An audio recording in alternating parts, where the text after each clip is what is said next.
হচ্ছে মাঝি, সে ভিজে ভিজে মাছ ধরতেছে, কোনো উপায় নেই, তাদের ভিজে মাছ ধরতে হবে।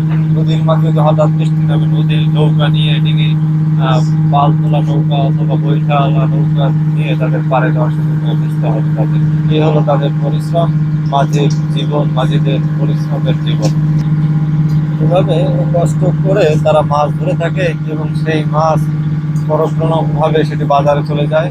এই বাজার থেকে আমরা কিনে খাই। এই হলো মাছের ব্যাকগ্রাউন্ড, মাছ নদী থেকে তোলার যে প্রক্রিয়াটা। চলে যাচ্ছে এভাবে জেলেদের, মাঝিদের জীবন ব্যবস্থা, তাদের সংসার।